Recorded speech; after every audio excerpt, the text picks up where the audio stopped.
Hey there, everybody. PTPOP here, leading you out of the call center rabbit hole, one grain of truth at a time.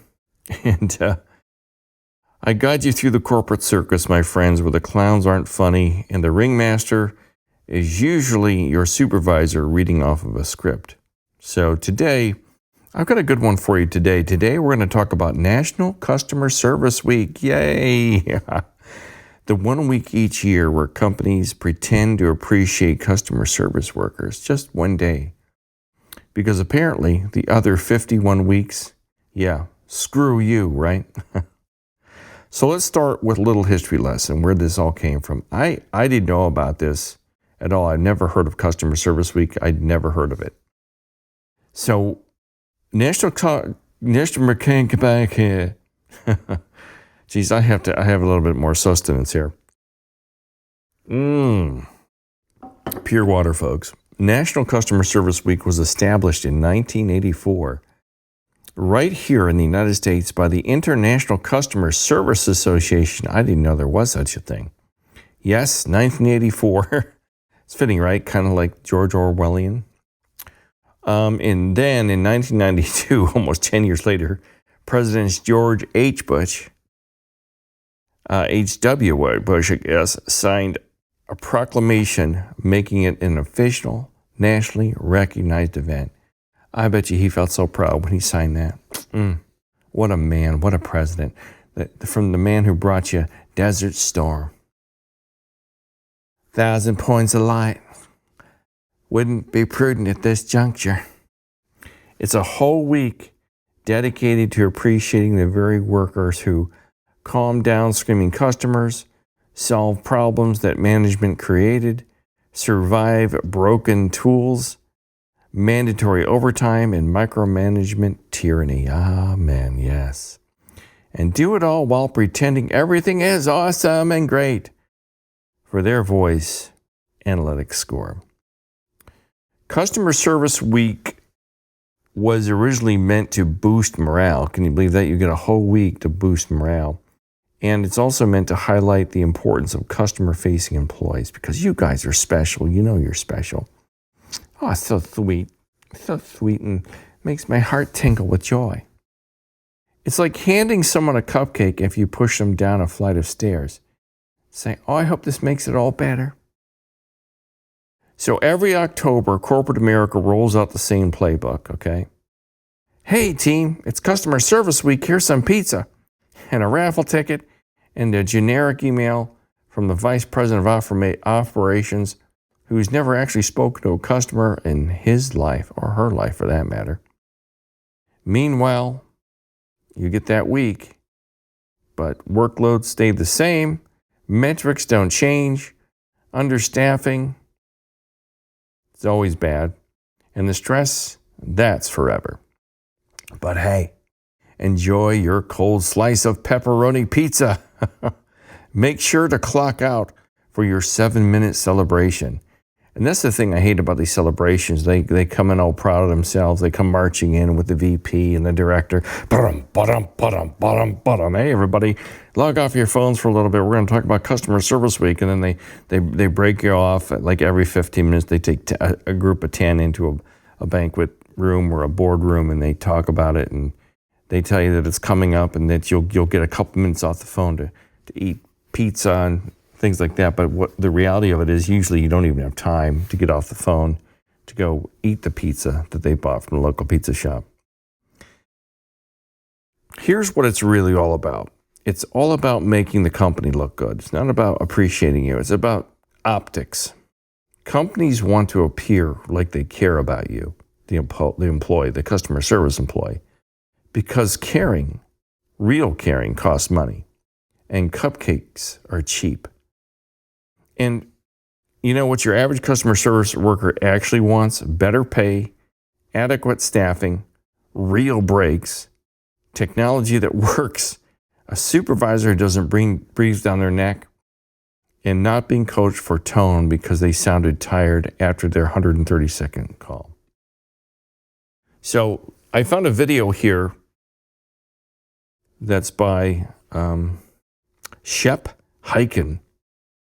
He's a customer service and customer experience expert. I don't know who he is. I just found this. He says, customer service expert shares 5 ideas to celebrate Customer Service Week. Yay! So let's hear what Shemp has to say. Certainly. So, what can you do to celebrate National Customer Service Week? All you have to do is Google the term and you'll find many suggestions and examples of how companies from all types of industries all over the world are celebrating. But to make it easy, here are 5 ways to get you started. Number 1, theme the day. Some companies provide a theme for each day of the week. Now, boys and girls, I'm going to give you an assignment. I want you to write a theme. For example, the Institute of Customer Service recommends the following. On Monday, focus on understanding your customer. On Tuesday... Wait a minute. So on Monday, for Customer Service Week, you've got to focus on understanding your customer? I thought this was a week to celebrate me, the customer service rep. So how is understanding customer making me feel good and building my morale? Come up with ways that make it easier to do business with you.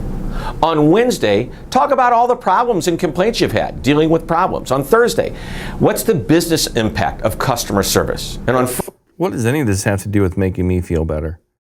I thought Customer Service Week was to celebrate me, the customer service rep. Maybe I've got it wrong. Friday, recognition for your own people. Number 2. So you get through a whole week of Customer Service Week, and the last day is meant to celebrate the customer service rep. 2, food. Everyone has to eat. And when a company decides to bring in food, everyone seems to be happy. No, everybody's not happy. Do you know how hard it is to get off the phone and actually eat the food that they bring in from some horrible local pizza place? Or they bring in a charcuterie board and cold pepperoni pizza and a couple of Pepsis and Coca-Colas. You're never allowed off the phone. And by the way, dude, it's a terrible green screen job you did on yourself there. Kick off the week with an event around...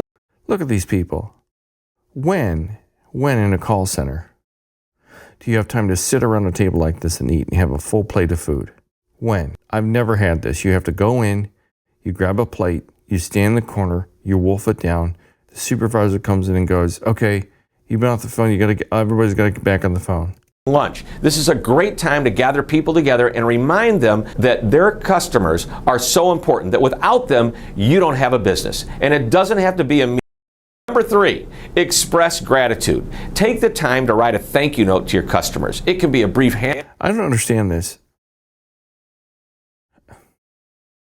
Write a thank you note to my customers. When I worked in the big corporate call centers, we had millions of customers. And most of them didn't want to hear from me if we hung up, much less get a thank you card from me. What is this guy talking about? Handwritten card, it's the thought that counts. One idea is to give note cards to every employee and have them write a note to several customers. This is especially important for the employees who don't actually have direct contact with the customers. Why would somebody who doesn't have direct contact with the customers write a thank you card to the customers? That makes no sense. What? I don't understand. Okay, let me go back. Let me find the definition. I'm going to look and bring up ChatGPT here and the history section here of what National Customer Service Week was. And Customer Service Week was established proclaiming an official national recognized event, a whole week dedicated to appreciating the very workers who calm down screaming customers, solve problems. So it's how I understand it, Customer Service Week was meant to boost morale of customer service reps like me, highlight the importance of customer-facing employees. So what does anything of what this schmuck has to say doing for me? It's nothing. I'm not even continue with this. This guy's, he's a goofball. I don't know how this, because he's not addressing the stress that we're all under, how unhappy we are, and how pizza and donuts is not going to make up for thousands of calls we take each month where people are calling us pickle suckers, and insulting our race and our heritage and everything else under the sun. I'm telling you guys, I'm convinced most people are off their nut these days. The cheese slid off of everybody's cracker a long time ago, and it's just coming to the surface now post-pandemic. I don't understand it. And, you know, what really happens, this is, like I said, this is all optics. This is dress up day. They give you, they give you jeans and t-shirt day on Friday. Wear your favorite team colors if you're a Browns fan or if you're a Red Hawks fan or whatever. Oh, good, I'll wear black for the funeral of my sanity, right? The irony of all this is the craziest part. Companies often make customer service week more stressful. That is so true. I mean, suddenly you have theme days and trivia contests. You've got the Wheel of Fortune in the corner.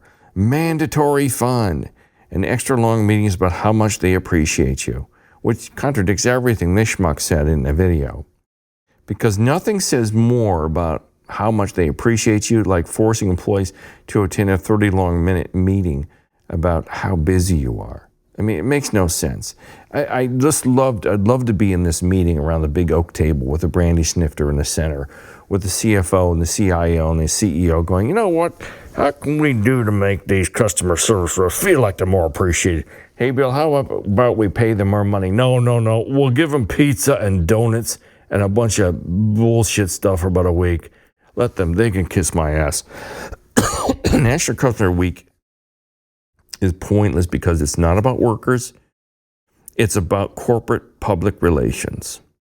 It doesn't change working conditions, and it doesn't address the real issue: burnout, high turnover, lousy wages, and constant emotional labor. It is, at best, a symbolic gesture. At worst, it's a distraction tactic to try to pacify you for a few moments. It's putting lipstick on a pig. A week of thanks followed by a lifetime of impossible metrics, right? But hey, here's my crazy, insane proposal. If companies really want to show appreciation to all the customer service reps, don't give us pizza. Don't give us balloons. Don't give us Jeans Day. Give us respect. Give us fair pay. And give us a workplace that doesn't slowly destroy our souls. Until then, Customer Service Week is just Customer Disservice Week. Hey, if you like this video, give me the thumbs up, subscribe. I'm PTPOP. I'm like Porky Pig tonight. PTPOP. I'm PTPOP, and remember, if you survive customer service, you can survive anything. See you on the next one, people. Hasta la vista, baby.